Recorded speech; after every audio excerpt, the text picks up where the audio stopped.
네, 안녕하세요. 이원재입니다. 9월 10일 화요일 11시 정각에 이원재 끝내주는 경제 라이브 시작하겠습니다.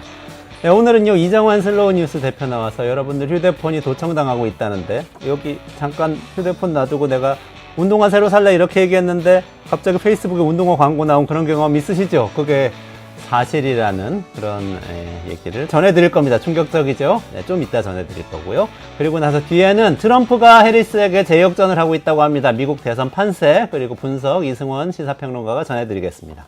그리고 지금은 먼저 여러분들이 꼭 알아두셔야 할 뉴스 브리핑 시간이고요. 전현주 기자 모셔서 얘기 듣도록 하겠습니다. 안녕하세요. 어서 오세요. 안녕하세요. 네, 요즘 뭐 주가가 아주 많이 오르시고 계신 것 같아요. 제가 한 게 아니라 저는 전달만 해드렸을 뿐인데 그 기사가 워낙 파장이 커서 덕분에 저도 좀 많이들 알아보신 것 같습니다. 뉴스토마토 단독 그거죠. 김건희 여사의 텔레그램. 네, 총선 개입 의혹 보도 내왔습니다. 네. 앞으로 어떻게 될까요? 저는 앞으로 조금 더 확정적인 증거들이 나오지 않을까 이렇게 좀 기대를 하고 있고요. 후속 보도도 많이 기대해 주시면 좋을 것 같습니다. 후속 보도가 있군요. 기대하겠습니다. 네. 그럼 먼저 오늘의 소식 한번 알아보도록 하죠. 네, 오늘 제가 첫 번째로 전해드릴 소식은 어제도 이제 주식 계좌 열어보시고 놀라신 분들 많으실 것 같은데요. 저도 어제 굉장히 놀랐거든요. 미국 경기 침체 우려 때문에 어제 우리 증시는 크게 출렁였습니다. 어제 장중한 때는 2,500선을 밑돌기도 했지만 종가 기준으로는 가까스로 이 2,500선, 코스피 2,500선을 지켜냈는데요. 어제 이런 흐름은 미국의 8월 고용지표가 기대치를 밑돈 데다가 지난 주말 뉴욕 증시 3대 지수 가 일제히 급락한 영향으로 풀이되고 있습니다. 한편 지난밤 뉴욕 증시는 반등 마감에 성공을 했는데요. 저가 매수세가 강하게 유입된 영향으로 풀이되고 있습니다. 또 엔비디아를 필두로 주요 기술주가 한동안 주춤했었는데 어제 다시 강하게 반등하는 모습을 보였고요.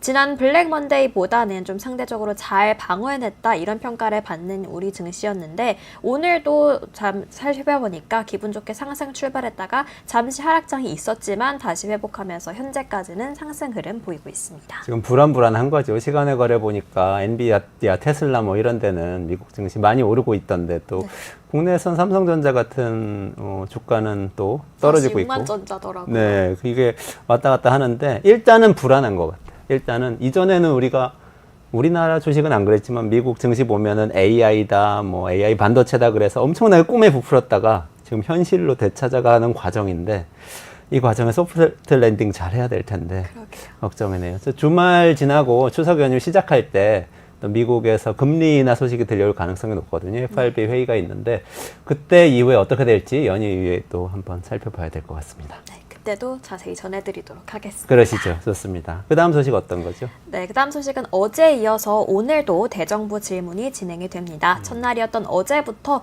여야 간 고성이 오갔었는데요. 대정부 질문 첫날이었던 어제는 김건희 여사와 문재인 전 대통령 관련 수사 그리고 계엄 준비설 등을 놓고 설전을 벌였습니다. 오늘 대정부 질문 이틀 차로 외교 통일 안보 분야에 대한 질문을 진행을 하는데요.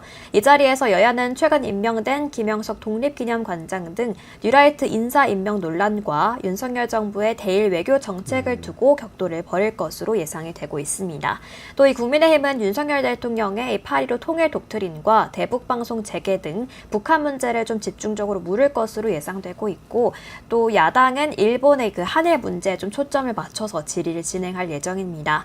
다만 오늘 핵심인 이 조태열 외교부 장관과 김용현 국방부 장관이 고위급 회의 참석을 이유로 불참하기로 해서 또다시 좀 논란이 일고 있는 상황입니다. 그렇군요. 그 뉴라이트 논란 관련해서 우리가 이철우 연세대 교수께서 저희한테 직접 의견을 전해주셔가지고 한번 거기에 대한 정리를 해드린 적이 있거든요. 그게 국정 논란이 있었잖아요. 일제강점기 김문수 장관이 그 일제강점기에 이 조선인의 국적은 일본이었다 이렇게 얘기를 하는 바람에 논란이 많이 됐는데 사실은 그런 게 아니고 그때 우리가 일본이 됐던 게 아니고 대한제국이 대한민국으로 이어진 건데 그 중간에 35년 동안 일본이 우리 땅을 불법적으로 점거하고 있었던 것이다라고 정리를 해주셨어요. 그러면 이제 국적이고 뭐고 이렇게 다 그렇죠. 불법적으로 점거를 했던 거니까. 그렇죠. 그냥 우린 되찾은 거죠. 그러니까 새로 정부가 수립된 게 아니고, 새로 건국이 된 게 아니고 빼앗겼던 영토를 찾아서 정부를 다시 세운 것이다. 이렇게 이제 설명을 해주셨는데 그거를 1986년 국무회의 때 의결을 했었다는 얘기를 한 거예요. 근데 참 걱정이 되는 게 지금 국무위원으로 거꾸로 된 주장을 하시던 분이 국무회의에 지금 참석을 하실 거 아니에요. 네. 어떻게 할지 그 1986년에 국무회의가 이어진 것인데 정말 좀 걱정이 되는 대목이고 또 제가 또 더 찾아보니까 1986년 국무회의에는 그 갑자기 뜬금없이 결정을 한 게 아니고요. 독일하고 네덜란드에서 문의를 했대요, 우리나라에. 우리나라, 그러니까 독일이나 네덜란드, 우리나라 쪽에서 찾아보니까 대한제국 때 당신 나라하고 맺은 조약이 있는데 이거 유효한 거냐. 이렇게 물어본 거예요. 그래서 그거 유효하다라고 대답하려고 보니까 왜 유효하냐. 국가가 이어졌기 때문에. 그쵸. 그래서 왜 이어졌냐. 일제강점기는 불법 점거였기 때문에. 이렇게 다 정리를 했다는 거예요. 이걸 다 뒤집는 결정을 이번 국무회의에서 새로 하진 않겠죠, 설마? 에이, 설마. 그러진 그렇죠. 않겠죠. 그러진 않았으면 좋겠습니다. 네. 명백한 진실인데. 그 다음 소식도 굉장히 중요한 소식이네요. 네, 맞습니다. 응급실 의사 부족 이야기는 저번 주에도 제가 한 차례 전해드렸었는데요. 이 응급실 의사 부족으로 뺑뺑이 사망까지 계속해서 벌어지는 가운데 응급실에서 근무하는 의사들의 실명을 악의적으로 공개하는 블랙리스트가 등장을 했습니다. 이 블랙리스트에는 민족의 대명절 추석 의료대란을 막기 위해 힘써주시는 분들께 감사와 응원을 드린다면서 약간의 비꼬는 글과 함께 실명이 공개가 됐는데요. 이 감사한 의사 명단이라는 제목의 사이트에 이 명단이 공개된 겁니다. 이 사이트에는 응급실 의사뿐만이 아니라 현재 응급실에 파견돼서 근무 중인 군의관으로 추정되는 의사들의 실명까지 공개가 됐고요.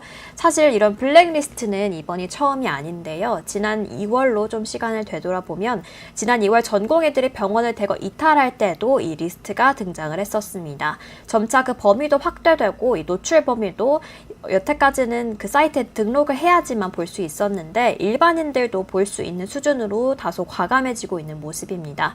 또 심지어 의료계에 악의적인 글을 썼던 이 기자들의 신상까지도 공개를 하고 있는데요. 정부는 이는 환자의 생명을 지키는 의사들을 위축시키는 용납할 수 없는 범죄 행위라고 규정을 하고 수사기관과 협조해서 엄정하게 대응하겠다 이런 방침을 내놨습니다. 이게 요즘 말로 하면은 이른바 사이버 불링 아닌가요? 그쵸. 그러니까 어떤 행동을 했다는 이유로 서로 간에 다른 행동을 갖고 하고 할 수는 있죠. 다른 의견을 갖고. 근데 그것을 했다는 이유로 다수가 소수의 신상을 공개하고 다 같이 가서 공격을 할 수 있는 빌미를 제공하고 이런 일이 벌어지고 있다는 게 참 안타까운데요. 지식인 집단인데 의사들은 어떻게 맞습니다. 보세요?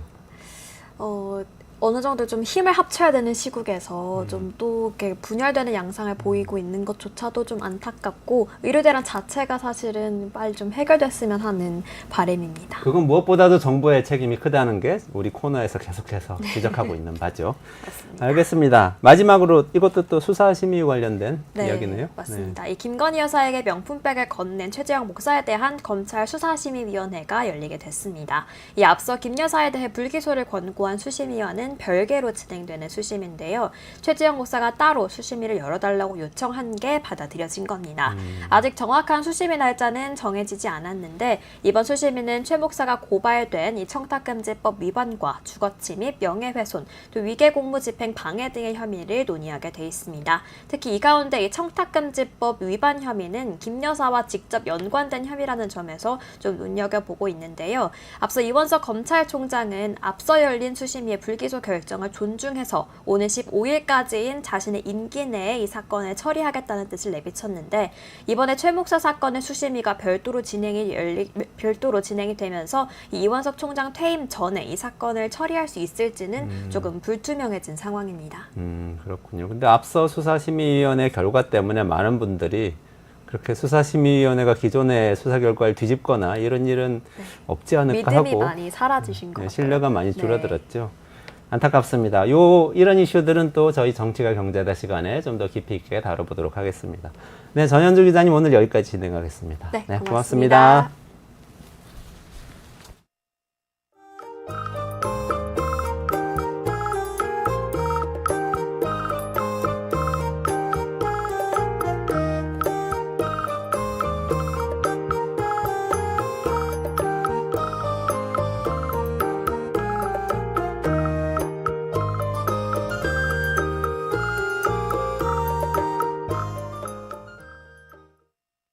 이런 느낌도 좀 드는데 있는데 두 개의 차가 정면 충돌을 향해서 달려가고 있다. 참 나쁜 정치 하나예요. 저게. 불편하고 그냥 나한테 다른 얘기 하려고 하고 또 한동훈 편이고 이런 사람들은 그냥 보기 싫은 거야. 이렇게 그냥 당을 또 반을 내버리면 어떡해요. 이간질 시키는 거 아니에요? 지금? 이게 맞아요? 지난번에 만찬도 취소해놓고. 아까 말씀하신 것처럼 앞서서 지도부 만찬을 취소해버린 이유가 뭐냐면 추석 앞두고 이슈가 너무 많아서 바쁘다라는 취지였어요. 근데 지금 추석 앞두고 있는 상황은 똑같은데 왜 이렇게 쏙 누군가 빼고 불렀냐라고 하는 게 그러니까 공사 구분 못한다. 대통령 다음이 부족해 보입니다. 박지원 의원이 저희 방송 한동훈을 지켜야 합니다. 위기입니다. 저는 양자 대결 지지율의 위기다라고 말씀드리고 싶어요. 지난주에 시사전을 해서 양자 대결 여론조사를 쭉 했었거든요. 그런 경쟁력이 안 보이는 거예요. 이재명 당대표랑 양자 대결 붙였을 때 오세훈 서울시장과 이제는 차이가 없어요. 이거는 한동훈 대표로서는 큰 위기가 될 수밖에 없어요. 저기서 삐끗하면 그냥 아이고 한동훈 안 되겠네. 다른 사람 찾아보자. 그래서 이 여론조사의 가장 큰 피해자는 한동훈이고 가장 큰 수혜자는 오세훈 서울시장 같아요. 네, 이원재 끝내주는 경제 이정환의 슬로우 뉴스 시간입니다. 이정환 슬로우 뉴스 대표님 모시겠습니다. 안녕하세요. 어서 네, 오세요. 안녕하십니까. 네, 이런 일 경험 저도 있어요. 네. 운동화 좀 사야겠네 하고 옆에 있는 사람한테 얘기했는데 갑자기 페이스북 접속해 보니까 내 페이스북에 운동화 광고가 딱 뜨는 거예요. 이거 네. 페이스북이 엿드는 거 아닌가? 예. 이런 생각을 하고 주변 사람들하고도 막 얘기해봤는데 설마 그랬는데 예. 설마가 사실이라는 내용이 나온 거예요 지금? 네, 좀 구체적인 증거, 여전히 의혹으로 떠들고 있지만 상당한 그 의심이 가는 증거가 나왔습니다. 404 미디어라는 인터넷 신문이 콕스 미디어 그룹 CMG라고 하죠. 이 디지털 부서의 프레젠테이션 자료, 그러니까 피치덱이라고 보통 합니다. 회사 홍보 자료 같은 건데요.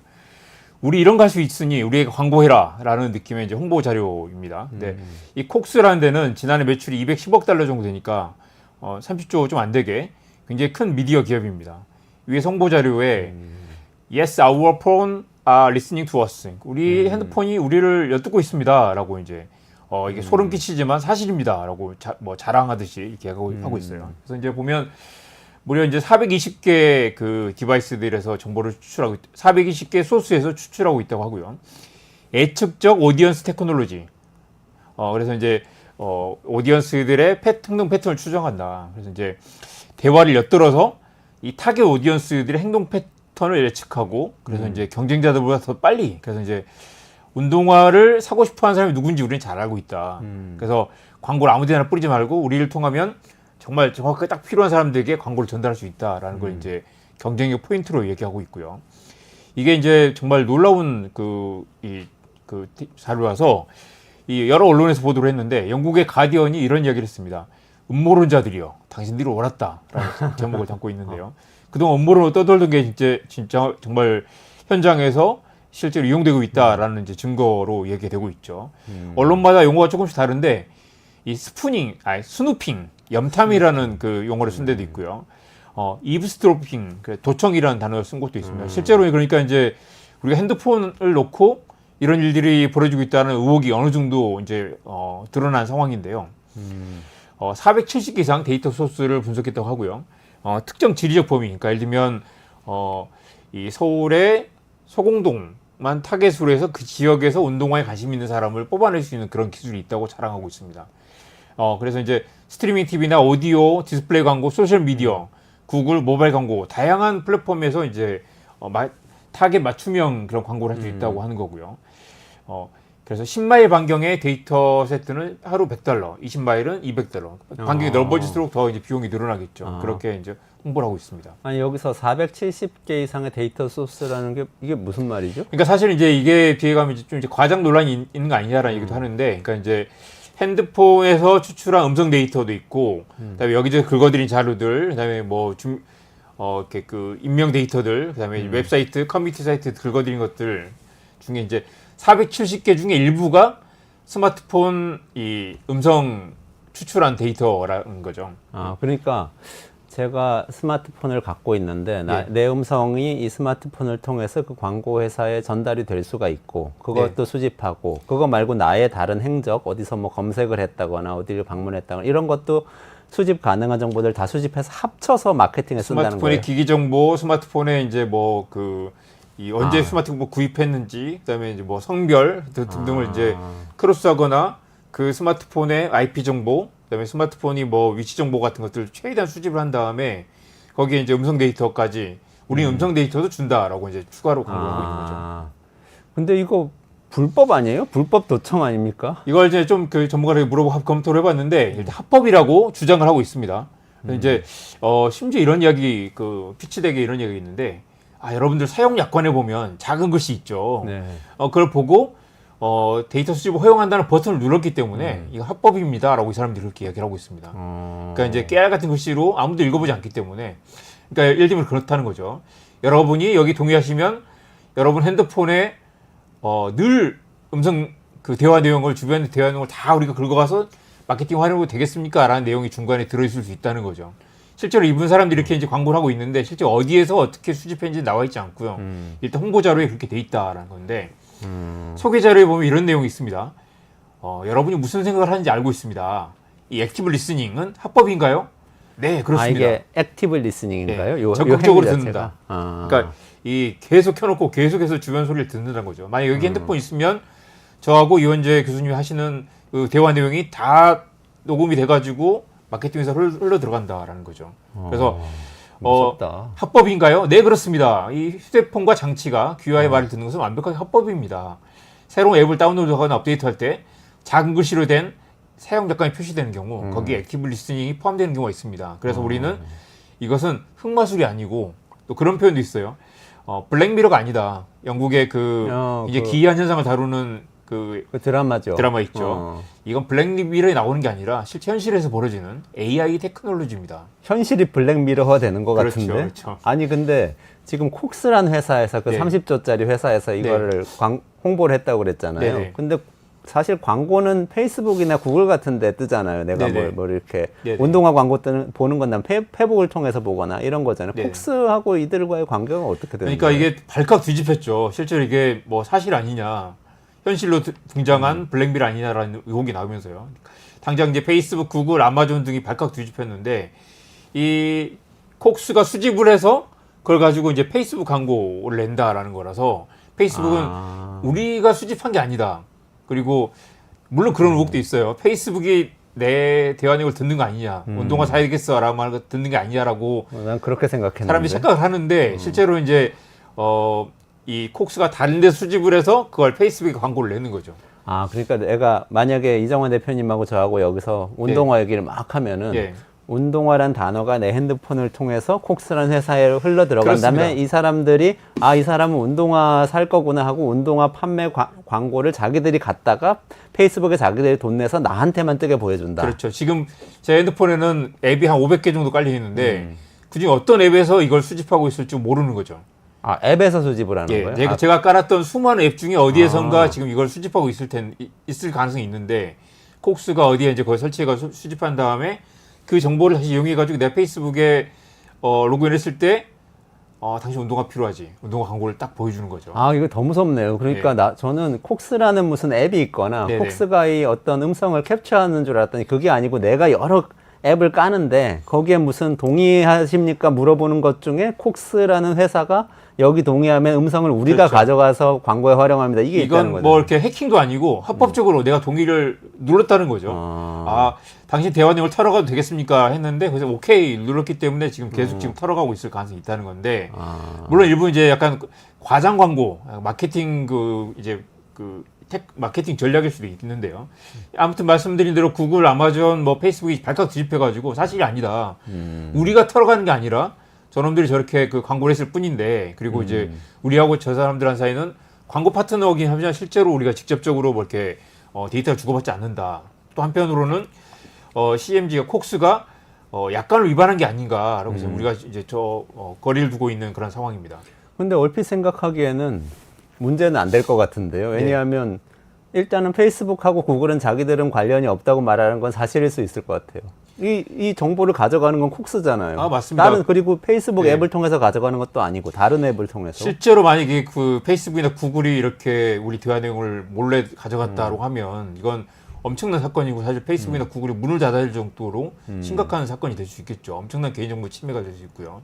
진짜 빅브라더 논란도 나올 텐데 일단은 그런 건 아니다라고 하는 거고요. 그런데 다만 이제 구글과 페이스북 그다음에 애플까지 개인정보를 계속 털어가고 있다는 의혹은 계속 나왔었습니다. 그리고 이제 실제로 그런 실험 비슷하게 한 것도 있고 이걸 실제로 테스트해가지고 이제 개인정보를 얼마 정도 활용할 수 있는지 계속 내부에서 그런 이제 그 준비하고 있다는 얘기도 있었는데 일단은 구글과 페이스북이 직접적으로 대화를 수집한다는 정황 아직까지 확인된 건 없고요. 지금 이번에 이제 콕스가 드러난 게 그게 상용화된 그런 사례 아니냐라는 의혹이 있는 거죠. 근데 저는 더 무서운 것 같은데요. 페이스북이나 구글이 문제였다 그러면 그 앱만 지우거나 아니면 그거 사용 안 하면 그만이고 뭐 아니면 정부가 나서서 규제하면 그만인데 네네. 이게 지금 나한테 엄청나게 많은 앱이 있는데 이 중에 어디에 깨알 같은 약관 중에 내가 내 목소리 다 녹음되게 해드리겠습니다라고 동의했는지 모르는 상황이 그래서 되잖아요. 사실 이제 뒤에 말씀드리겠습니다만 그 아마 애플이나 안드로이드 마찬가지인데 그 이 프라이버시 옵션에 들어가면 어디까지 이게 허용돼 있는가 그 쭉 옵션을 설정할 수 있는 게 있어요. 그래서 이제 아마 오늘 방송 들으시고 들어가셔가지고 시간 나실 때 그 500개 앱을 쭉 열어보시고 그 중에 이제 마이크 접근을 허용했는가 그런 것들 다 디폴트 해제를 해주면 됩니다. 근데 이제 그게 아마 이제 OS 차원에서 OS를 무시하고 하는 게 아니라 제가 그걸 동의를 했기 때문에 그 마이크 허용 옵션이 켜져 있을 수가 있어요. 그래서 그건 이제 그 수동으로 다 이 디제이블을 해주시면 되고요. 또 하나 이제 이게 기술은 이미 다 돼 있는데 이 말씀을 꼭 드리고 싶습니다. 이제 과장됐을 가능성도 있다라는 얘기가 나오는데 두 가지 이유가 있습니다. 사실은 운동화를 추천하는 게 이미 추적 기술이 충분히 발달돼 있어서 이원재 교수가 운동화를 사고려고 한다는 걸 여러 가지 데이터로 굳이 대화를 녹음하지 않았더라도 여러 가지 데이터로 이 사람이 운동화에 관심이 있을 거라는 그 프로파일이 구축이 돼 있기 때문에 운동화 광고를 우연히 보여줬을 그런 가설이 하나 있고요. 아니에요. 근데 진짜 아무리 생각해도 난 네. 말한 거밖에 없고 네. 검색도 안 해봤고 사지도 않았는데 그 하나 있고요. 뜻이니까요. 그리고 또 이제 프리퀀시 일루션이라고 주파수 환상이라는 그런 개념이 있습니다. 바더 마인드오프라는 이제 학자들이 연구한 바더 마인드오프 현상이라고 하는데 신경을 쓰면 더 자주 보이게 된다는 거죠. 예를 들면 우리가 하루 종일 보는 뭐 500건의 광고 중에 운동화 광고도 있고 뭐 사과 광고도 있고 핸드폰 광고도 있는데 운동화를 살까 아니면 낮에 운동화에 대한 대화를 나오고 난 다음에는 운동화 광고가 유독 더 그 신경을 쓰게 된다는 거죠. 이건 또 한국에서 혹시 들으셨는지 모르겠지만 4시 44분 현상이라는 게 있습니다. 이건 뭐죠? 핸드폰을 시간을 확인할 때마다 우연히 4시 44분이 찍혀 있더라. 뭐 불길해라고 생각하는데 이 말씀을 듣고 나면 이제 아마 앞으로 며칠 사이에 핸드폰을 봤을 때 4시 44분이 유독 이 눈에 띄는 그런 상황을 볼 수 있을 겁니다. 그 말은 뭐냐면 4시 41분일 때는 신경을 쓰지 않는데 신경을 쓰고 보면 그게 잘 보인다는 거죠. 운동화를 신경 쓰기 때문에 운동 광고가 더 자주 뜬다라는 그런 내용입니다. 그래도 기분이 나쁜데 네. 저기 있잖아요. 네네. 아이폰은 그래도 보안이 잘 된다고 많이 그러잖아요. 네. 안드로이드 폰은 뭐 이건 사실 이제 오픈소스라서 아이폰과 그건 안드로이드 어때요? 폰의 그런 차이는 없는 게 이게 말씀드린 해킹이 아니라 그러네. 아이폰 앱 중에 그걸 다 허용하는 그런 게 들어있기 때문에 물론 이제 아이폰은 이제 앱스토어 심사에서 그런 이제 그 사생활 침해 부분을 좀 더 엄격하게 보기 때문에 좀 더 이제 안전하다라는 이야기가 있는데 중요한 건 그겁니다. 아이폰과 안드로이드 폰 모두 그 녹음이나 그다음에 그 영상 촬영이 켜져 있을 때는 맨 위 그 노티피케이션 센터 위쪽에 주황색 또는 녹색 불이 들어오게 돼 있습니다. 조그맣게.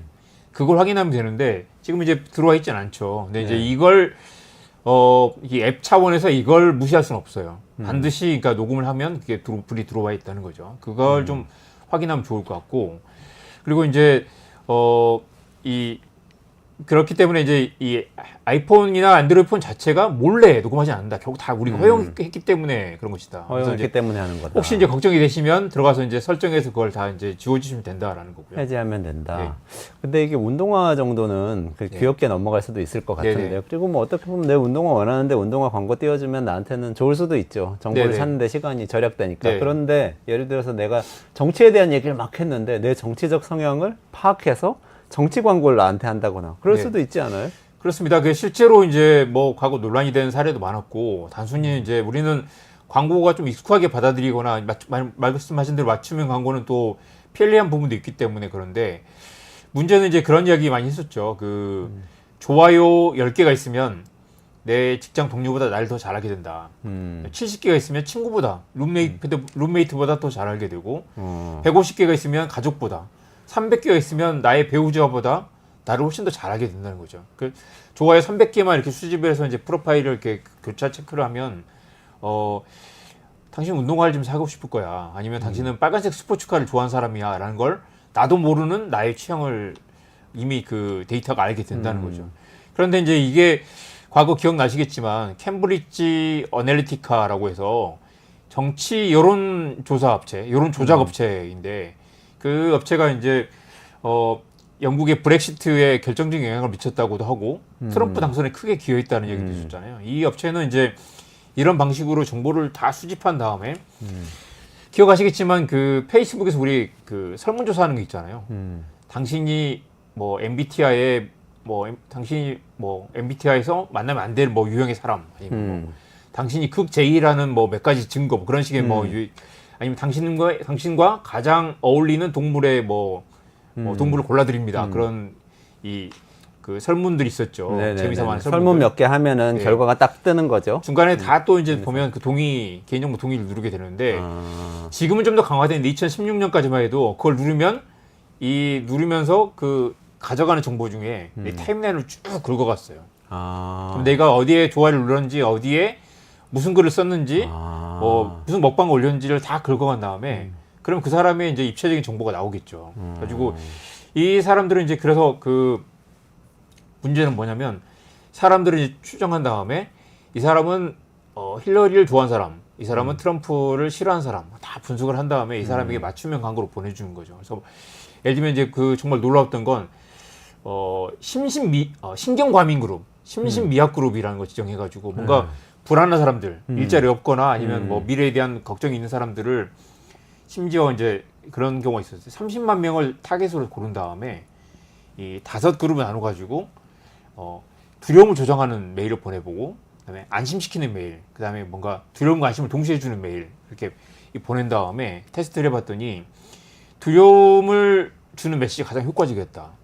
그래서 이 사람들에게는 이제 딱 골라가지고 힐러리를 뽑을까 말까 망설이는 사람, 아니면 뭔가 되게 심리적으로 불안정한 사람들을 그룹을 뽑은 다음에 이 사람들에게 힐러리가 되면 멕시코 이민자들이 몽땅 몰려가지고 당신 일자리 잃을 거다라는 겁을 주는 메시지를 보낸 거죠. 2016년 미국 대선 때 네네. 힐러리 클린턴하고 도널드 트럼프가 붙었을 때 트럼프 캠프 쪽에서 그런 전략을 썼다는 거예요. 그 데이터를 캠브리지 어널리티카에서 엄청 사가지고 타겟 그룹에게 맞춤형 광고를 내보낸 거죠. 그래서 사실은 이게 논란이 됐던 건 나는 그런 광고를 한 번도 보지 않았는데 이 신경과민 그룹으로 측정된 특정 지역의 특정 정치 성향을 가진 사람들에게 힐러리가 되면 미국에 파멸이 온다. 미국을 망칠 것이다라는 메일과 이 페이스북 메시지, 페이스북 광고를 엄청나게 내보낸 거죠. 그래서 그 사람들이 실제로 이제 스윙 스테이트나 아니면 그 이 부동층에서 엄청난 효과를 발휘했다라는 거죠. 그래서 예를 들면 그런 거예요. 상어가 그 해변에 여기 들어오시면 안 됩니다라고 하는 것과 상어가 나타납니다라고 하는 것과 상어가 없는데도 상어가 나타난다라고 하는 것, 그 메시지 훨씬 효과적이다라는 걸 이용을 한 거죠. 이 친구들은 그래서 이제 이 캠브리지 어널리티카는 정치 공작을 하기 위해서 이 사람들에게 약간 거의 그 공포와 협박에 가까운 그런 메시지를 특정 타겟의 그 그룹을 대상으로 쏟아냈는데 심신미약 그룹 이런 네. 분들. 그 사람들을 추출한 그 과정에 그런 이제 페이스북의 이 설문조사, 그다음에 페이스북에서 불법을 추출한 그 사람들의 좋아요, 그다음에 그 사람들의 뭐 이 성향, 그 사람들이 한 말들 네트워크를 분석해가지고 그 사람들을 추출을 해냈다는 거죠. 근데 이게 좋아요까지는 그래도 내가 받아들일 수도 있을 것 같아요. 왜냐하면 내가 좋아요를 적극적으로 누른 거잖아요. 다른 네. 사람이 내가 좋아요 눌렀다는 사실을 알 수도 있고 네. 이런 상황에서 선택을 하는 건데 네. 근데 말하는 거는 핸드폰 옆에 놓고 누가 들을 거라고 생각 안 하고 우리끼리 얘기를 하는 네. 거잖아요. 네. 네. 그러면 이건 도청하니 이 정보 수집하는 거는 좋아요 정보 수집하는 거랑 차원이 다른 것 같아요. 그렇죠. 그리고 또 내 말을 네. 몰래 듣고 내 성향을 파악해서 나한테 맞는 정치 광고를 보내서 내 투표를 바꿔 선택을 그러면 진짜 선거 조작 아니에요 이거는? 그러니까 아직은 그래서 제가 이제 약간 경계 말씀드리면 이게 뭐 지금 드러난 게 대화를 24시간 들어가지고 통째로 녹취를 한 다음에 녹음을 뜬 다음에 나를 탈탈 털어서 분석했다. 아직 그 정도는 아니라고 일단 아니라고 이렇게 이야기를 해야 될 것 같고요. 그럴 가능성도 없다고는 볼 수 없습니다. 그렇지만 이제 아직은 그 정도는 아니다. 예를 들면 지금은 이제 들어가는 건 뭐 운동화라는 단어를 말 하나 보자. 아니면 뭐 그런 정도로 쓰고 있지 않을까라는 이제 뭐 추측인 건데요. 어느 정도인지는 아직 밝혀지지 않은 상태라고 할 수 있습니다. 근데 뭐 AI 시대라서 네. 하고자 하면은 기술은 충분히 되는 거 아니에요? 기술도 되고 지금 이제 그 이번 사건 있으면서 또 논란이 됐던 게 이제 인공지능 스피커 혹시 집에서 쓰세요? 아, 쓰다가 지금은 처분했어요. 처음에 저는 이제 알렉사 뭐 쓰다가. 그 헤이 시리나 알렉사나 뭐 그 옛날 헤이 카카오 등등등을 썼는데 이게 이제 헤이 시리 하면 이제 그 네. 이 웨이크 워드라고 하잖아요. 깨어나가지고 이제 답변을 듣는 상태가 되는데 그러면 이 기계는 우리가 헤이 시리라고 부를 때까지 계속 귀를 쫑긋 세우고 있다는 거잖아요. 그런데 만약에 헤이 시리가 아니라 이야기하다 무슨 헤이 사라라고 말했는데 갑자기 이게 반짝 켜지면서 대화를 듣기 시작할 거 아니에요. 그 순간부터 녹음을 하게 되는데 만약에 내가 사라라는 사람하고 이야기를 하다가 헤이 사라라고 했는데 그 다음에 이제 뭐 운동화 사고 싶어라고 했는데 그게 녹음이 됐을 수 있다는 거죠. 그러면 이제 이게 시리에게 말을 거는 게 아닌데도 나의 대화를 녹음하는 게 이미 지금 벌어지고 있다는 것이고 네. 과연 그 데이터를 구글이나 애플이나 그걸 버릴 것이냐 그걸 가져다가 녹음을 해놓고 다른 용도로 활용하지 않을 것이냐 아니면 과연 그때만 듣고 있는 게 맞는가라는 여러 가지 지금 의혹과 의심과 불안이 지금 확산되고 있는 상황입니다. 아, 그렇군요. 페이스북에서 감정 실험했다는 거는 무슨 얘기예요? 그러니까 이건 실제로 자기들이 이 논문을 써가지고 공개를 했어요. 우리가 이제 몇 명이죠? 그 굉장히 많은 수의 데이터들을 분석을 해가지고 사람들을 분석해서 이 그룹을 나눈 다음에 7개 그룹을 나눈 다음에 이제 각각 테스트를 해보고 이제 했더니 실제로 이제 그 사람들이 긍정적인 그 포스트를 본 다음에는 굉장히 또 이제 긍정적이 되고 우울하거나 불안한 그 데이터를 보여줬더니 이 사람들이 또 갑자기 불안해지더라. 69만 명의 뉴스피드를 사실 지금 우리가 그 페이스북에 들어가면 친구들의 글이 쭉 떠오르잖아요. 그게 이제 뉴스피드라고 하는데 뉴스피드가 어떤 방식으로 보여주느냐가 늘 논란이었죠. 네. 최근에 이제 전에 이 방송에서 한 적이 있지만 뉴스를 그러니까 언론사가 뉴스를 많이 보여주지 않는다. 또 링크를 많이 노출시키지 않는다라는 게 최근 몇 년 사이에 변화잖아요. 그게 뭐냐면 그것도 이 감정 실험의 결과 페이스북이 알고리즘을 바꾼 것인데 사람들이 정치 기사를 보면 괴로워하더라. 예를 들면 윤석열 기사를 보면 괴로워하더라라고 해서 윤석열 기사를 노출하지 않는 정책을 취하는 거죠. 그걸 하기 위해서 기쁨, 슬픔, 뭐 즐거움, 그다음에 그런 피드를 계속 보여주면서 예를 들면 이원재 교수의 페이스북에서 계속 그 사람을 실험했을 수 있다는 거죠. 나도 모르게 내가 실험을 당했고 이 사람에게 즐거운 뉴스를 보여줬더니 갑자기 이 사람이 즐거워하더라. 슬픈 뉴스를 보여줬더니 슬퍼하더라라는 것들을 무려 69만 명에게 테스트를 해가지고 그 결과 야 이렇게 하니까 사람들이 좋아하더라라는 걸 지금 알고리즘에 반영하고 있다는 것이죠. 이 사람들이 이걸 자랑스럽게 2013년에 이 논문을 써가지고 공개한 게 지금 버젓이 공개가 돼 있습니다. 우리가 이렇게 사람들 성향을 테스트한 다음에 알고리즘을 이렇게 개편했다라고 하는 거죠. 알고리즘 무섭네요. 그러니까 나를 뭐 행복하고 기분 좋게 해주는 거는 좋을 수도 있지만 예를 들면 이럴 수 있잖아요. 가자 지구에서 사람들이 죽어가고 있는데 그걸 보면 사람들이 기분 나빠해. 그럼 네. 보여주지 마. 가난한 사람들 많은 동네 보여주면 사람들이 좀 슬퍼해. 보여주지 마. 보여주지 마. 그리고 뭐 흑인들 유색인종 보여주면 싫어해. 보여주지 마. 다 가려버릴 수가 있잖아. 캠브리지 애널리티카가 했던 것처럼 그 타겟 그룹을 신경과민 그룹을 정한 게 아니라 지금 전 세계 모든 사람들을 이 그룹을 나눠가지고 야 당신은 먹방 좋아하지? 먹방 실컷 보여줄 테니까 계속 여기 와서 놀고 광고 클릭해줘라고 하는 그 알고리즘에 우리가 지금 그 무방비 형태로 들어가 있다는 거죠. 우리에게 선택권이 있는가 이런 질문을 또 하게 되는데 네. 이게 좀 해법이 있나요? 해법을 고민을 해야겠죠. 네. 지금 이제 하나만 더 말씀드리고 싶은 건 최근에는 이제 그 이번 사건이 있으면서 더 논란이 됐던 건 꿈과 무의식을 해킹하는 그런 기술도 최근 논란이 되고 있습니다. 어떻게? 그래서 이제 뭐냐면 그 드림 해킹인데요. 그래서 이제 사실 그 잠자고 있을 때 네. 어떤 메시지를 보여주거나 어떤 음악을 보여줬을 때 어떤 생각을 하도록 무의식이 어떤 이 아이디어를 집어넣을 수 있도록 그런 이제 그런 그 실험들도 진행 중이고 네. 그런 이제 그 기술도 이미 나와 있다는 거죠. 드림 인큐베이션이라고 하네요. 그래서 이제 그런 마케팅 기법. 그래서 이제 광고주들이 꿈을 꾸게 만든다는 거예요. 네, 꿈을 꾸게 만들거나 무의식에 어떤 생각을 집어넣게 만드는 우리 영화 인셉션에서 보는 것처럼 그렇게 이제 꿈에 무슨 꿈을 의도적으로 꾸게 하진 못하지만 아까 그 페이스북이 어떤 콘텐츠를 보여줬을 때 사람의 그 감정을 바꿀 수 있는 것처럼 그런 걸 집어넣을 수 있는 그런 이제 그 마케팅 기법들 어떤 소리를 들려주거나 좀 무섭지만 그런 것도 할 수 있죠. 귀에 들리지 않는 아주 낮은 주파수, 아주 높은 주파수의 메시지를 계속 쏘아보내면서 사람의 생각을 바꾸거나 너는 지금 운동화를 사고 싶어 라는 메시지를 내가 모르게 나에게 주입할 수 있다는 거죠. 그래서 사실은 이게 꿈이나 그런 무의식을 마케팅 활용하지 못하도록 가이드라인을 만들어야 된다 요구도 나오고 있고요.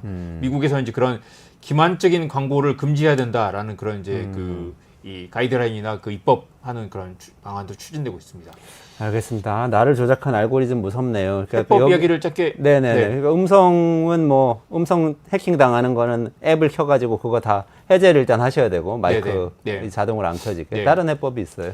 그러니까 아까 말씀드린 대로 이제 그 앱의 권한을 확인하고 차단하는 게 필요하고요. 의심스러운 앱은 깔지 않는 게 좋고 깔았다면 지우는 게 좋고 안 쓰는 앱은 오래된 앱들은 최대한 빨리 정리하는 게 좋고요. 그리고 이 가정에서 와이파이를 쓰고 있다면 와이파이도 이제 그 방에 암호를 걸어야 되고 와이파이에 연결된 장치를 와이파이가 보통 이제 요즘은 채널이 2개, 3개 정도 되거든요. 그래서 이제 그 예를 들면 뭐 요즘 세탁기나 뭐 공기청정기도 와이파이 연결된 추세라서 그것과 핸드폰의 와이파이를 좀 따로 분리하는 방안도 좋다고 하고요. 그리고 핵심은 계속 털린다고 생각하고 우리 개인정보는 늘 위협에 처해 있다 생각하시고 계속해서 업데이트하고 초기화하고 그다음에 AI 스피커를 쓰고 있다면 AI 스피커의 그 대화 기록을 디폴트화하는 게 있거든요. 그걸 계속해서 해주거나 그리고 유튜브나 페이스북의 그 이 히스토리도 주기적으로 이렇게 정리해 주는 게 좋다고 하고요. 그리고 법적으로는 개인정보 규제를 좀 유럽이나 미국은 계속 강화하는 추세거든요. 한국은 근데 최근 정치권에서 이런 논의가 뭐 거의 이루어지고 있지 않거나 쟁점에서 한참 물려 있는데 아까 말씀드렸던 것처럼 개인 이용 약관에서 동의를 눌렀더라도 이게 어느 정도 선을 넘지 못하도록 하는 그런 규제도 만들어야 되고요. 빅테크 사업자들이 개인정보 수집과 활용 전반에 걸쳐서 투명성 그리고 공개 의무를 강제하는 그런 입법을 마련할 필요도 있습니다. 알겠습니다. 오늘 여기까지 듣도록 하고요. 조금만 기다리시면 이승원 시사평론가하고 미국 대선 이야기 트럼프가 재역전하고 있다는데 어떻게 되는 건지 살펴보도록 하겠습니다. 이정환 대표님 여기서 인사드리겠습니다. 고맙습니다. 네, 고맙습니다.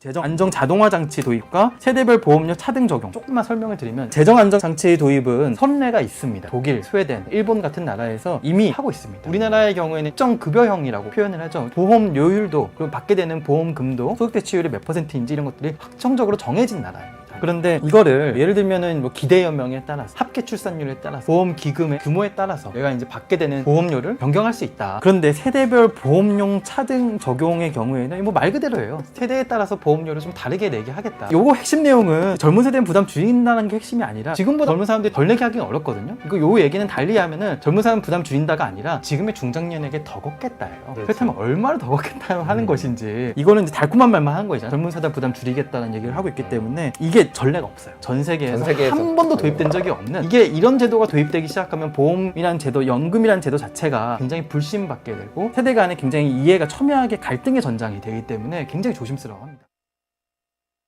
네, 이원재 끝내주는 경제 이승원 시사평론가와 함께 미국 대선 살펴보는 시간입니다. 어서 오세요. 안녕하세요. 이승원입니다.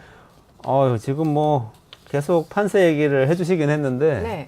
그 지난번에 컨벤션 효과 해리스 쪽이 생각보다 크지 않다 그렇게 말씀 주셨는데 그 일주일 사이에 또 트럼프가 막 치고 올라오는 것 같이 돼서 지금 재역전한 거 아니냐 이런 얘기들이 나오고 있어요.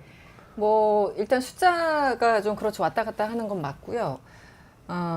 컨벤션 효과 그때 뭐 별로 없어서 한 4% 정도밖에 앞서지 못하고 있다. 뭐 이런 말씀을 지난주에 드린 것 같은데 이번 주는 심지어 그 제가 계속 인용하는 왜냐면 한 군데를 계속 인용해야지만 그나마 흐름을 볼 수 있잖아요. 그래서 대표적으로 이제 뉴욕타임즈와 세나 칼리지가 지속적으로 하는데 지난 3일부터 6일까지 등록 유권자 투표할 것 같은 유권자 말고 등록 유권자 1695명을 조사를 했어요.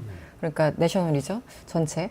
트럼프가 48, 해리스가 47. 그래서 1%포인트 뒤졌어요. 물론 제가 늘 말씀드리지만 모든 여론조사는 오차 범위인지 아닌지가 중요하고 오차 범위 이내라면 그게 3%든 5%든 그 의미 없다. 기술적으로, 이론적으로. 동률이라고 보시면 된다라고 늘 말씀드려서 역시 같은 맥락에서 의미가 없지만 어쨌든 숫자 자체가 살짝 뒤집혔으니까 해리스 입장에서는 확실히 기분 안 좋은 거고 트럼프 입장에서는 아 이제부터 마이 타임 아. 나의 시간이다 이렇게 아. 얘기를 할 수 있을 것 같아요. 그런데 이거는 한 군데만 제가 일단은 말씀드렸고 왜냐면 어쨌든 1% 뒤지는 게 나왔으니까 네.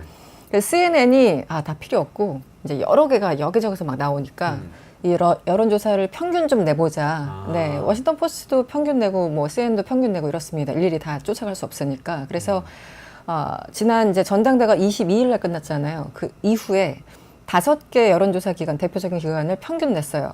그러니까 8월 말부터 9월 6일까지니까 최신까지입니다. 그랬더니 또 평균이 해리스 49, 트럼프가 48. 그래서 해리스가 또 1%포인트 앞서는. 그래서 뉴욕타임즈만 쪼개서 본다면 1% 해리스가 뒤졌지만 5개 평균은 또 해리스가 1% 앞서가고 있어서 기존과 좀 유사하다 이렇게 말씀을 드릴 수 있을 것 같아요. 그럼 처음에 바이든 사퇴하면서 사실은 해리스가 등장하니까 많은 사람들이 특히 민주당 이전에 지지했다가 지지 철회하려고 했던 사람들이 열광하면서 막 결집한 효과가 있었잖아요. 그래서 네. 막 상승세였는데 그런 시기는 이제 끝난 건가요? 다시 예전의 균형 상태, 민주공화가 팽팽하던 그 상태로 돌아가는 건가요? 소위 뭐 허니문 기간이 끝났다. 허니문 기간이 끝났다고 가장 먼저 환호하고 소리 지른 게 트럼프 캠프였죠. 이 숫자를 보자마자 너무 기뻐서 네. 허니문 끝났어. 이렇게 언론에 대해서 얘기를 했고 말씀드린 것처럼 컨벤션 효과도 일단 19일부터 22일까지 치러져서 이제 왁자지껄 많은 어텐션을 받았지만 어쨌든 그리고 나서 오늘이 벌써 한 10일 정도 됐으니까 한 20일 지났죠 대략. 그래서 이제 컨벤션 효과, 허니문 효과가 좀 끝났다. 그리고 미국 언론들도 해리스의 우호적인 언론들이 많이 있지만 주류 언론들 중에서 특히 무조건 그냥 잘하고 있어 칭찬할 수는 없고 이제부터는 정말 정책의 시간이잖아요. 네. 그래서 경제 어떻게 할 거고 이민자 문제 어떻게 할 거고 환경 정책 어떻게 할 거고 하나하나 이제 묻다 보니까 마냥 이제 바이든이 드랍하면서 기뻤던 유권자들도 잠깐만 가만히 있어봐. 해리스의 정책이 뭐였지? 이렇게 이제 묻기 시작하는 시간이 온 거예요. 네. 그래서 이제 그런 시간들 컨벤션 효과 끝나고 허니문 끝나고 이래서 이제 그 NIT 시에나 칼리지에서 이제 물어봤어요. 후보에 대해서 더 알아야 된다라고 생각하는 사람이 누구냐 그랬더니 해리스가 28이고 트럼프가 9%. 왜냐면 트럼프는 이미 모든 정책을 이미 대통령 한 번 했고 트럼프가 하는 정책은 다 알고 있잖아요. 네. 레파토리가 뻔하지 않습니까? 그런데 해리스는 아직 잘 모르겠는데 그러니까 한 28%니까 뭐 당연한 숫자이긴 합니다. 그래서 CNN 방송이 이제 이런 얘기를 한 겁니다. 그 유권자들 마음속에는 해리스가 준비가 돼 있는지 이제 궁금해한다. 그래서 이번 토론 그리고 내일 오전 10시 우리 시간으로 10시에 그 해리스하고 트럼프가 첫 TV 토론을 하거든요. 내일 네. 내일 11일인데 우리 시간으로 10시네요. 네, 미국 시각으로는 10일 밤. 밤. 그렇군요. 9시인가 6시인가 하여튼 그렇습니다. 그래서 이번 토론은 그것을 보여줘야 되는 중요한 순간이다. 이렇게 논평을 하고 있어요. 그래서 사실 그 오늘 밤에 현지 시간으로 오늘 밤에 그 토론? 오늘 시간 맞죠? 시간이 헷갈려가지고 네네네. 굉장히 중요한 디베이트 될 겁니다. 네, 우리 시간으로 11일 오전 그리고 10시. 미국 시간으로는 지역마다 다르지만 10일 밤 이렇게 되는 거죠. 맞습니다. 바로 앞두고 있는데 네. 근데 지난번에 말씀해 주실 때 이런 전국 조사도 뭐 의미는 있지만 사실 선거는 미국은 주별로 하기 때문에 뭐 이미 승부가 기운주는 상관없고 사실 네. 경합주들이 사실은 승부처다 이렇게 말씀 주셨잖아요. 네. 거긴 어때요? 같은 조사, 뉴욕 시에나대가 조사한 걸 보니까 한 4군데에서 동률이에요. 48%로 동률이고 그게 이제 밑쪽 네바다, 애리조나, 조지아, 노스캐롤라이나 주로 이쪽 선벨트라고 하는 그쪽들이고요. 위스콘신, 미시간, 펜실베니아 그 북부 쪽에 있는 뭐 블루월 혹은 러스트벨트라고 하는 그쪽에서는 해리스가 좀 앞서가고 있어요. 그래서 위스콘신에서 한 3% 차이로 해리스가 앞서가고 있고 미시간주랑 펜실베니아는 한 1% 혹은 2% 그 안에서 접전이기 때문에 여전히 아무도 알 수 없는 그런 상황입니다. 그래서 그 지난번에 뭐 위스콘신하고 2군데에서 한 10,000표 차이로 바이든이 이겼다고 말씀드렸잖아요. 네네네. 실제 이번에도 그러니까 그게 1%도 안 되고 막 0.몇 포인트로 표차로 바이든이 우승한 거예요. 그러니까 이번에도 지금 이 점수를 보면은 지난 2020년 대선처럼 그런 상황이 반복되지 않을까 우려하고 있죠. 네. 진짜 치열하네요. 그러니까 뭐 네바다 같은 데는 해리스가 승기 잡은 것처럼 생각하는 그런 느낌을 받았는데 기사 보면서 또 그런 것도 아닌 것 같고. 네. 그러면은 이 지역들에서 또 선거전을 치열하게 하겠네요.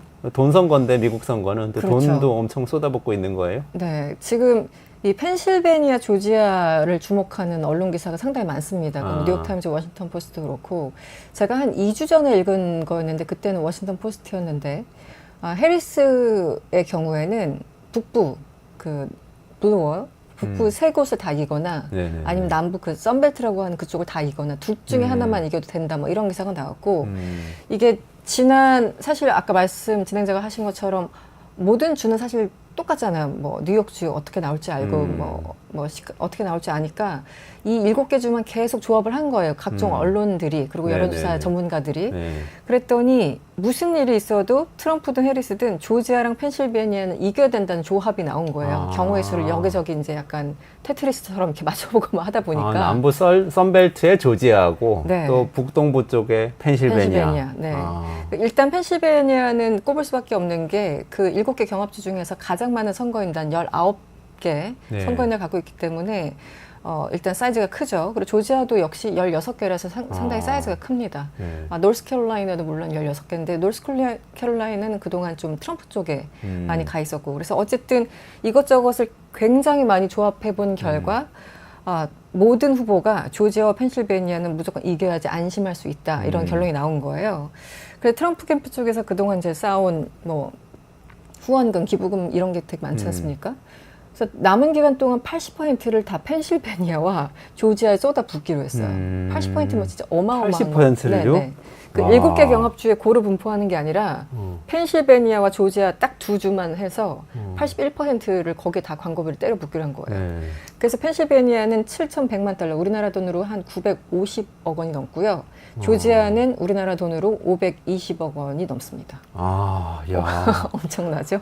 와, 한 개 주에 거의 1,000억 원 가까이 네, 광고비를 펜실베니아 광고비만. 쓴다는 거네요. 네, 네. 대선 기간, 요 짧은 기간 지금 얼마 네, 그렇게 지금 한 많이 2달도 안 네네. 남았죠? 네. 와, 엄청나게 그래서 쓰네요. 얼마나 중요하면 이렇게까지. 어. 그래서 우리도 뭐 총선 때 혹은 대선 때 보면은 중요한 그 지역들을 막 공략하잖아요. 네. 유세도 한 번 더 가고 막 하루에 네. 3번 가고 막 이런 것처럼 여기도 다 이제 경합주지만 본인들이 약한 부분 그런 지역들 많이 가는데 하여튼 어딜 가든 해리스든 트럼프든 펜실베니아를 한번 훑고 이제 다른 데 가는 그런 경로. 그래서 굉장히 치열하게 돌아가고 있고 해리스 같은 경우는 경합주 한 7개 주에 고르게 광고비를 집행하고 있다고 해요.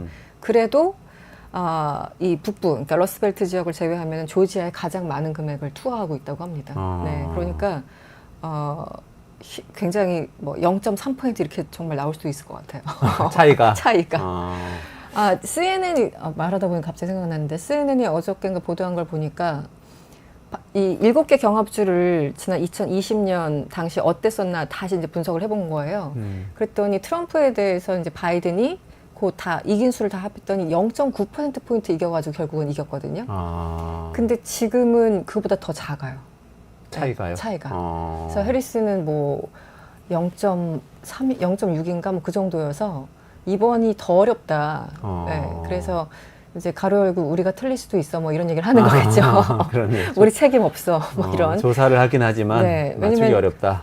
2016년부터 벌써 한 2차례 여론조사 기관들이 너무 못 맞춘다라는 이제 비난을 많이 받았기 때문에 계속 뭔가 여지를 두는 듯한 느낌이 있습니다. 이게 묘한 게 우리나라는 이른바 스윙 스테이트라는 게 서울 수도권이잖아요. 그렇죠. 맨날 서울을 많이 선거 때 각 네. 정당들이 얘기를 하잖아요. 왜냐하면 호남, 영남이 다 정치 성향이 좀 상대적으로 명확하고 그러시기 때문에.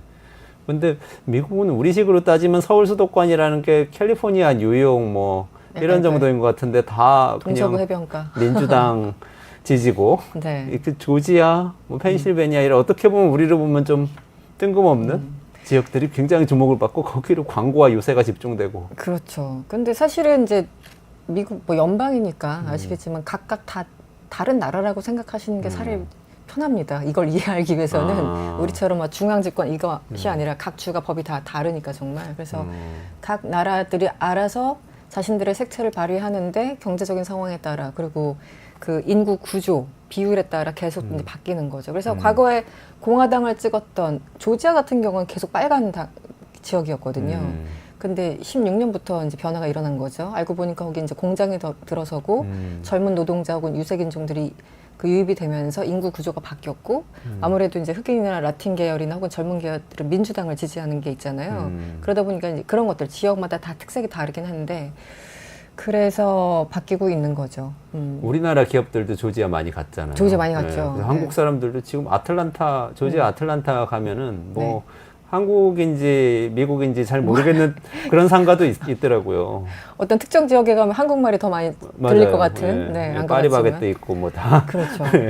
맞아요. 파리바게트가 있느냐 없느냐가 되게 중요하더라고요. 미국에서? 한국인이 얼마나 많이 사는지를 약간 가늠할 수 있어서. 파리바게뜨가 파리도 아니고 네, 그러게 미국에 말입니다. 있다는 게 좀 특이하지만 재밌죠. 어쨌든 음. 저 충격적인 뉴스가 있었는데 이건 좀 해설해 주시면 좋겠어요. 어떤 거죠? 딕 체니 있잖아요. 부시 네, 대통령의 측근인 딕 체니가 공화당이잖아요. 근데 그렇죠. 민주당이 해리스를 지지한다고 이야기를 했다고. 그래서 네. 부시 대통령도 또 뭐 사실 입장이 명확하지 않은 거, 네. 명확하지 않다는 건 우리 편 지지하지는 않는다는 거 아니냐 이런 생각도 들고 이거 충격적인 거 아니에요? 충격적이죠. 사실은 제가 지지난주쯤에 USA 투데이 인용하면서 238명의 공화당원들, 이분들이 어떤 분이냐 하면 부시 전 대통령을 비롯해서 뭐 밋 롬니 등등 대선 후보까지 했던 정말 공화당의 주류이자 핵심이자 이런 사람들을 수십 년간 혹은 수년간 보좌했던 그 사람들이 공개적으로 해리스를 지지한다는 서한을 발표했잖아요. 그게 지난달 말인가 그랬었는데 그만큼의 어떤 정치적인 상징이라고 할까 무게감을 가진 사람이 제가 보기엔 또 딕 체니거든요. 왜냐하면 공화당 내에서도 굉장히 오른쪽, 굉장히 뭐 근본주의자 뭐 이렇게 얘기할 수 있는 정말 네오콘의 거두, 아들 부시 행정부에서 부통령을 지냈지만 사실 대통령 역할을 한 이 모든 내용은 영화 바이스라는 그 영화를 한 편 보시면 딕 체니가 어떤 역할을 했는지 얼마나 나쁜 짓을 했는지 다 보실 수 있습니다. 바이스라고. 그 넷플릭스에서 본 것 같은데. 보셨어요? 굉장히 저 재밌게 봤는데 저는 그때 국제부에서 취재할 때여가지고 도대체 딕 체니가 뭐길래 이렇게까지라고 생각했는데 나중에 알고 보니까 어마어마한 일을 벌이고 있었더라고요. 그래서 공화당 내에서도 상당히 맵하고 네오콘의 정말 그 아버지 역할을 하는 사람인데 이 사람이 그냥 나는 뭐 인도스먼을 안 하겠다 정도가 아니라 해리스를 투표하겠다라고 얘기했거든요. 해리스를 지지하겠다라고 이름을 언급한 거예요. 아들 부시 전 대통령 같은 경우는 지금 누구도 지지하지 않는다면서 사실상 비껴갔는데 우회해서 해리스를 지지한 건데 딕 체니 그리고 그 딸인 리즈 체니 공화당 내에서 리즈 체니는 지금 정치를 하고 있잖아요. 지금 저번에 그 경선에서 떨어졌어요. 아, 떨어졌어요? 네네. 왜 떨어졌냐면 트럼프와 맞섰다는 이유로. 공화당 내에서? 맞습니다. 네. 그래서 2022년에 중간 선거가 있었잖아요. 근데 그 당시 보면은 트럼프를 탄핵하는데 그 공개적으로 지지한다고 밝힌 공화당 의원들이 한 10명이 됐어요. 그러니까 트럼프 입장에서는 이제 정적이 된 거죠. 당내 정적. 그래서 그 중에 대표가 리즈 체니입니다. 그래서 예비선거 때 리즈 체니가 그 서열 3위였는데 떨어졌어요. 그러니까 정말 이름도 없던 트럼프, 친 트럼프의 어떤 후보가 올라와서 제낀 거예요. 그래서 그때부터 완전히 공개적으로 트럼프와 리즈 체니는 그쵸. 네. 대놓고 엄청나게 싸웠었는데 그 아버지인 딕 체니마저 해리스를 지지한다고 얘기를 하면서 굉장히 큰 울림을 지금 주고 있죠. 네. 트럼프 입장에서는 상당히 타격이긴 합니다. 왜 그랬을까요? 딕 체니가 왜 그렇게까지 딸 때문인가?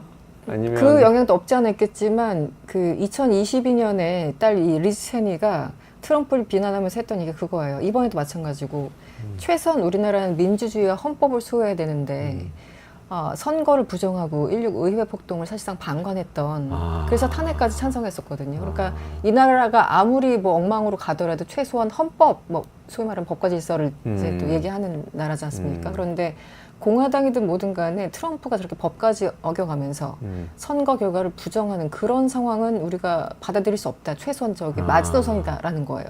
거기에 있어서는 딕 체니도 동의할 수밖에 없겠죠. 네. 그래서 굉장히 큰 사건이 일어난 거는 맞습니다. 네. 원래 보수주의자들이 전통 보수주의자들은 법과 질서를 중시하기 때문에 그렇죠. 헌정 중단 그리고 특히 이제 쿠데타, 계엄령 이런 거 엄청 싫어하죠, 오히려. 그렇죠. 보수주의자들은 정말 그냥 선거를 정통. 통해서 계속 이렇게 평화롭게 정권이 유지가 되길 바라지. 그런 상황 그렇게 한 차이가 마음에 있어요. 안 들더라도 일단 그 질서 내에서 어떻게 본인들의 이익을 추구하고 그 진짜 보수라면 네네. 그 정통 보수라면 본인들이 입법권을 가져가서 법을 바꾸는 한이 있어도 어쨌든 있는 틀 내에서 하자라는 게 어쨌든 미국을 지금까지 유지시켜온 하나의 힘이었는데 그런 의미에서 트럼프는 보수주의자도 아니에요. 뭐 주의라고 붙일 수 있는 게 없어서 사람들이 그냥 트럼프주의라고 얘기를 하잖아요. 트럼프주의자. 뭐 어떤 이론서에서도 없는 거죠. 그러니까 네. 공화당의 주류 입장에서는 오랫동안 그 신념을 갖고 있던 사람들 입장에서는 도저히 받아들일 수 없는 존재가 지금 트럼프가 된 거죠. 네. 그렇군요. 최소한 그 맥락에서는.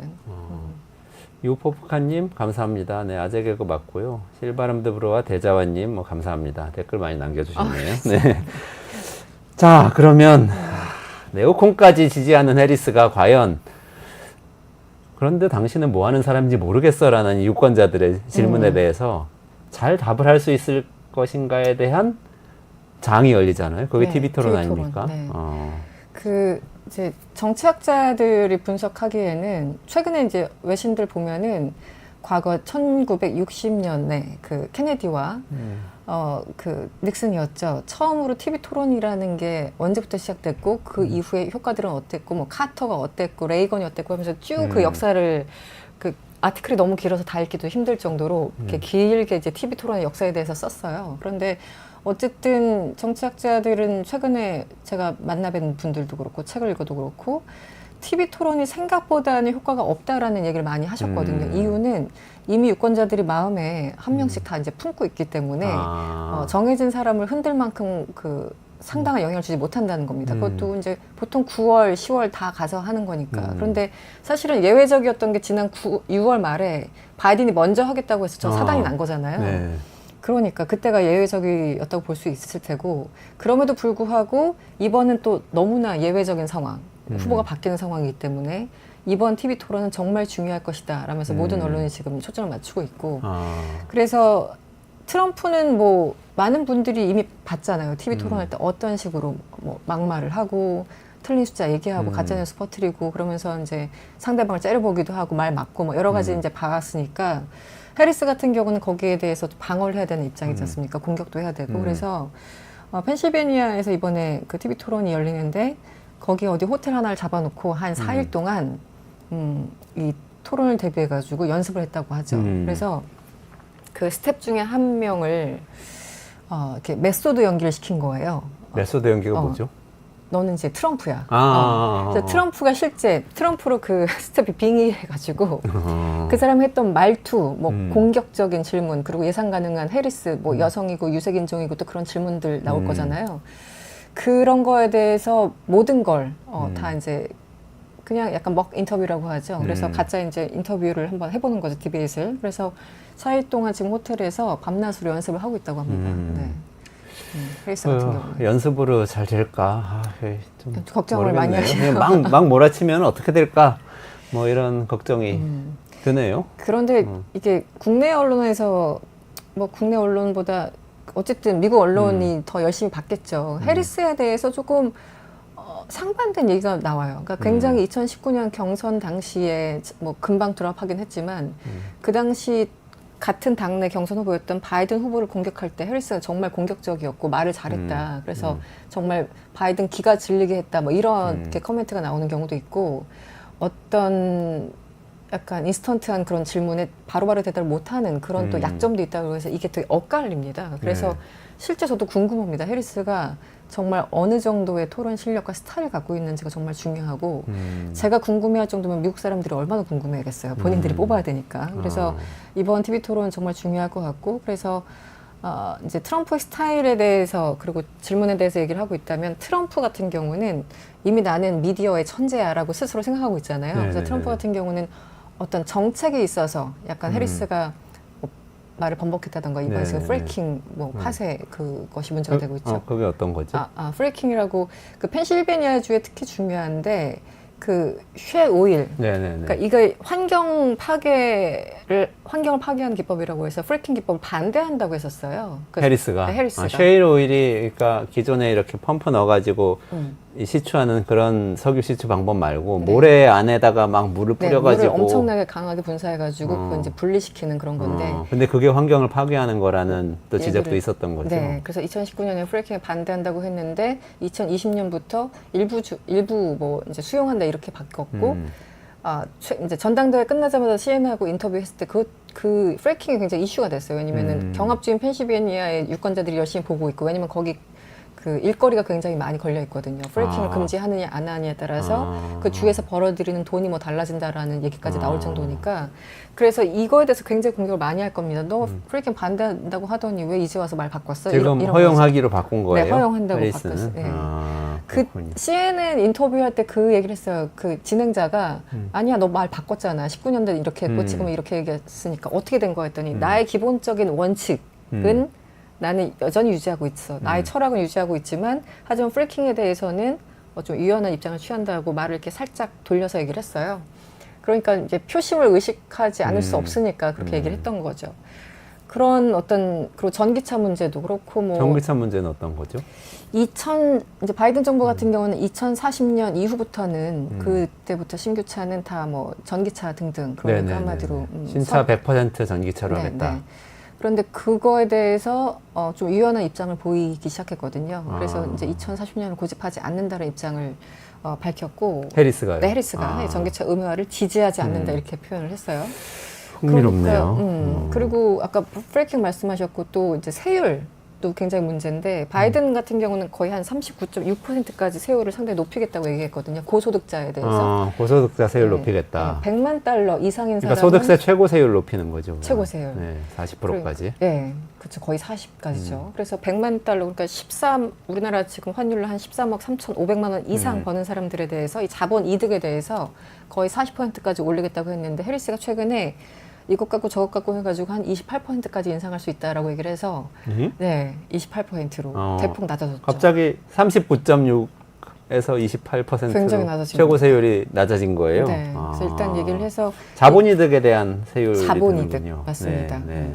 그래서 이 뭐 친환경 관련된 정책, 자본이득, 뭐 여러 가지 또 이민 문제도 있고 뭐 이런 것들이 있으니까 하나하나에 대해서 서로 디베이트할 것들이 굉장히 많고 트럼프 약점이라면 뭐 그래서 방법이 뭔데라고 이제 방법론을 질문할 수 있겠죠. 네가 말은 그렇게 하는데 어떻게 해서 하겠다는 거야 라면서 이제 방법론을 해리스가 공격하면서 트럼프한테 지적을 할 수 있을 테고, 또 트럼프의 약점은 어쨌든 낙태권이죠. 예, 낙태에 대해서 워낙 많은 사람들이 민감해하는데 뭐 낙태 반대 뭐 이렇게 얘기를 했었으니까 그래서 이제 그런 그 정책마다 포인트마다 서로의 그 약점과 강점이 있을 겁니다. 그래서 이번에 어떻게 잘 피해 가는지 그걸 좀 봐야 되겠죠.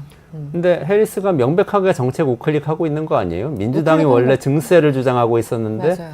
조금 지난번에 뭐 팁 소득세 감세도 이야기를 하고 맞아요. 감세 내지는 세율 좀 완화 요거 얘기하고 있고, 그다음 민주당은 친환경인데 뭐 석유 시추 조금 규제 완화하겠다는 거고 프래킹 관련해서 전환 또 과정에서 뭐 불가피하다 뭐 이런 논리 되겠죠. 네. 그리고 전기차도 사실 아주 엄격하게 맞습니다. 딱 끝내겠다고 했는데 그 내연기관차 끝내겠다고 했는데 조금 더 내연기관차 타고 다닐 수도 있어요라는 얘기를 하기 시작한 거네요. 네. 그래서 실제 해리스 그 지난번 처음에 그 CNN 인터뷰 끝나자마자 그 미국 내 평론가들이 그 얘기를 확실히 했습니다. 우클릭하는 게 확실해 보이고 가운데 그 뭐 미들 이렇게 표현하는데 그 가운데로 이제 점차 가려고 하는 게 확실했다라는 논평들이 미국 그 매체에서 굉장히 많았습니다. 그런데 말씀드린 것처럼 이제 러스트벨트 지역, 북부 지역 이쪽은 아무래도 이제 제조업이나 과거에 그러니까 반환경적인 그 어떤 산업 이런 걸로 유지되는 게 있잖아요. 그러니까 하필이면 또 거기가 경합주니까 그 표를 의식하지 않을 수 없죠, 누구든.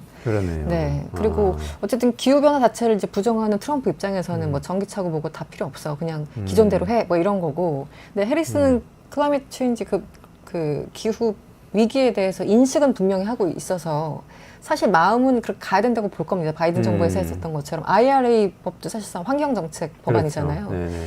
그런데 역대급의 규모로 이제 환경정책 법안을 IRA라고 이름을 약간 이렇게 틀어서 만들었던 인플레이션 거죠. 리덕션이니까 뭐 네. 저 인플레이션 감축법. 감소법이라고 이름을 참 재밌게 지었죠. 네. 네. 근데 실제로는 기후 위기 방지에 굉장히 많이 투자하는 맞습니다. 그런 친환경 법이죠. 산업에 네. 보조금 주고 뭐 세제 혜택 주고 여러 가지. 그래서 그 이제 원칙이 변하지 않았다고 해리스가 강조했던 건 사실은 자기의 프린서플은 그쪽에 있다라는 걸 확실하게 다시 한번 얘기를 하면서 기존의 지지자들한테는 안심을 주고 그럼에도 불구하고 한두 가지는 내가 좀 유연하게 갈 수 있어 라면서 경합주 유권자들에게 조금 안심을 주고 이런 방식으로 지금 얘기를 진행시키고 있는 것 같습니다. 네. 근데 뭐 큰 틀에서 대전략이 딱 보이는데요. 제가 볼 때 그냥 뇌피셜이지만 처음에 바이든 사퇴하고 딱 후보가 됐잖아요. 네. 근데 초기에는 결집을 시켜야 되니까 굉장히 진보적인 얘기 많이 했어요. 팀 노동자 얘기할 때도 그렇고 네네. 자기는 비정규직 노동자하고 같이 한다는 이야기. 그리고 또 유색 인종으로 해서 정체성 자체가 또 이런 소수자들한테 어필하는 것도 있고 여성이고 이걸로 결집을 시켰는데 그래도 이제 딱 지지율이 비슷하니까 이제 네. 중도 확장 그러면서 정책으로 우클릭 특히 경제 정책 이렇게 가는 것 같은데요. 뭐 우리 모든 정치인들이 사실은 이제 자기의 어떤 기본적인 이렇게 집토끼 산토끼 얘기를 하잖아요. 그래서 이제 집토끼는 일단 잡아두고 그리고 산토끼 잡으러 가야 되는 건데 그런 상황에서 약간의 유연성을 발휘할 수 있는 거겠죠. 그런데 그것을 설득력 있게 설명하는 숙제가 남아 있는 거죠. 네. 그럼 반대로 트럼프가 좀 궁금한데요. 최근에 일론 머스크 네. 테슬라 CEO를 자기가 집권하면은 뭐 황당했죠. 입각시키겠다 네. 이렇게 얘기를 했어요. 일론 머스크는 또 화답을 하고. 근데 사실 일론 머스크의 테슬라는 전기차를 생산하는 기업이고 지금까지 트럼프는 전기차에 반대해 왔잖아요. 반대했었죠. 그래서 이쪽도 뭔가 중도 확장 네. 이렇게 지금 가려고 뭔가 해보는 거 아닌가 이런 생각도 드는데 그렇게 해석할 수 있어요? 중도 확장이라기보다 뭐 하여튼 머스크 뭐 전기차를 제외하고는 머스크와 트럼프가 생각하는 어떤 사고 방식이랄까 뭐 색깔이랄까 그런 게 저는 상당히 유사하다고 보거든요. 그래서 머스크도 가끔은 좀 황당한 얘기도 자주 하잖아요. 물론 이제 비즈니스맨이긴 한데 근데 이 얘기가 왜 나왔냐면 얼마 전에 이제 트럼프와 그 머스크가 X 통해서 이렇게 온라인으로 대화한 네네네. 적이 있었잖아요. 그래서 온라인 행사했죠. 같이 행사를 했죠. 토크를 했었죠. 네. 근데 그때 그 머스크가 먼저 인플레이션 해결하기 위해서 위원회를 만들어내고 나를 위원장 시켜줘 이렇게 먼저 제안을 했다고 합니다. 트럼프가 먼저 제안한 것이 아니라 그게 농담이었는지 진담이었는지 모르겠는데 하여튼 지금 바이든 정부를 엄청나게 비난하는 얘기 중에 가장 그 큰 공격거리가 인플레이션이잖아요. 그러니까 이걸 잡기 위해서라도 위원회 필요하고 당신이 대통령 된다면 날 써야 돼 그랬더니 오케이 그럼 내가 너 쓸게 이렇게 된 거예요. 그래서 이번에 그 정부 효율위원회를 만들겠다 내가 대통령이 되면 그렇다면 거기 위원장은 머스크를 쓸 것이고 그는 수락을 했다 뭐 이렇게 얘기를 한 겁니다. 그런데 뭐 그래서 이제 부적절한 이제 정부 지급 지출을 좀 줄이고 여러 가지 한마디로 좀 깨끗하게 만들겠다라는 거예요. 그런데 오늘 제가 오전에 오기 전에 워싱턴 포스트를 보니까 어떤 칼럼니스트가 제가 이름을 잊어버렸는데 아니 머스크가 어떻게 정부 효율위원회에서 위원장을 할 수 있어 가장 최악의 아이디어라면서 비판하는 글을 썼어요. 그런데 일단 부자만 봤을 때 그 사람은 자기 비즈니스에서 엄청나게 그렇게 수익을 내지는 못하고 있어 뭐 이러면서 하나하나 뭐 얘기를 했는데 어쨌든 이게 그냥 하는 얘기인지 혹은 트럼프니까 가능한 얘기인지 모르겠는데 일단 여기까지 얘기가 나왔습니다. 우리 강정수 박사가 지난번 영상에서 여러분들 검색해 보시면 지난번 영상에 있습니다. 뭐 일론 머스크가 왜 트럼프를 지지했는지 둘 사이에 어떤 얘기가 아까 X 네네네. 대화에서 오갔는지 있으니까 한번 찾아보시면 좋을 것 같아요. 요약하자면 일론 머스크가 트럼프한테 그래도 기후위기는 막아야 됩니다. 전기차 해야 됩니다라고 얘기했는데 트럼프는 대답하지 않았다라고 합니다. 그런 상태인데 반대로 머스크가 AI 규제 완화해야 됩니다. 그때 트럼프가 다 완화하겠다. 네네. 신기업으로 가겠다. 이렇게 얘기를 했다는 거예요. 그래서 그 대화를 기억하면서 이 장면을 좀 해석을 해야 될 것 같아요. 푸틴 얘기하고 마무리를 좀 푸틴. 해야 될 것 네네. 같은데요. 해리스 지지한다고 얘기했는데 이거 시리어스한 거예요? 어떤 거예요? 그 대략 그 화면을 봤는데 그때 이제 질문하는 사람 진행자가 이게 다큐가 농담되고 농담이 다큐가 되는데 우리 글로 읽으면 모든 게 좀 그렇잖아요. 내 기분에 따라서도 같은 글도 다르게 읽히고 그런데 그 동영상을 보면은 저도 이제 부분적인 장면을 봤습니다만 약간 농담처럼 웃으면서 질문을 해요. 뭐 너 진짜 지지할 거야? 누구 지지할 거야? 막 약간 이런 식으로 그랬더니 이제 푸틴이 나는 질문이 오면 답한다 그러면서 약간 그런 느낌으로 나는 바이든을 원래 지지했는데 바이든이 집에 가면서 해리스 지지하라고 했으니까 나 그럼 해리스 지지할 거야 뭐 이런 식으로 약간 농담처럼 얘기를 한 거예요. 그래서 이제 여기에 대해서 다시 한번 기자들이 크렘린 대변인한테 질문을 합니다. 그래서 아니 푸틴이 저 회의에서 해리스 지지한다고 했는데 그 말의 진위를 알려달라 그랬더니 크렘린 대변인이 이런 얘기를 합니다. 그의 어조, 그러니까 푸틴의 어조에 관해서는 해외에 관심 있는 이들이 이해하려고 노력해야 할 것이고 그런 기회를 나는 빼앗지 않을 것이다 라고 얘기하면서 그냥 여지를 놔둔 거예요. 그러니까 지금 우리가 당장 얘기를 하고 있잖아. 그게 진심이었어? 거짓이었어? 그래서 호기심 있는 많은 사람들이 있는데 그들의 기쁨을 그대로 놔두겠다. 그래서 알아서 해석하라. 약간 이런 식으로 얘기를 했던 거고. 네. 그래서 정확히 얘기하면 푸틴은 그런 얘기를 했습니다. 해리스가 표현력이 풍부하고 전염성 있는 웃음을 가졌으며 이는 그가 일을 잘한다는 것을 보여준다. 이런 식으로 얘기했기 때문에 사실 약간 조롱인 것 같기도 하고. 왜냐면 트럼프가 해리스 막 실없이 웃는다고 비난했잖아요. 네. 약간 그런 맥락에서 같은 얘기를 한 건 아닌가라는 생각도 들고. 그렇습니다. 시리어스하게 받아들일 거는 아니지만 뭔가 미국 대선에 대해서 굉장히 관심이 있죠. 관심이 많고 개입도 할 수 있다면 하고 싶다. 네. 이렇게 느껴지는데. 네. 하여튼 백악관이 기분 나빠가지고 푸틴은 우리 선거에 대해서 발언 중단해라. 또 이렇게 논평을 했네요. 그렇군요. 네. 알겠습니다. 여기까지 일단 듣고 또 다시 모시도록 하겠습니다. 저희 그 이원재 끝내주는 경제가 매일 오전 11시에 라이브를 진행하는데요. 내일 특별한 순서가 있어요. 조금 시간을 많이 잡아야 돼서 김종인 양당에서 다 비대위원장 하셔서 민주당 국민의힘 비대위원장이신 김종인 박사 모셔서 우리 정치 현안 그리고 미래에 대해서 이야기 나누는 시간을 중요한 건 여기입니다. 10시 반부터 합니다. 10시 30분에 라이브 시작하니까 같이 접속해서 시청해 주시고요. 그리고는 다시 11시로 돌아와서 라이브 할 겁니다. 그럼 저는 내일 10시 반에 뵙기로 하고 여기서 이성원 평론가님하고 인사드리고 마무리하도록 하겠습니다. 네, 고맙습니다.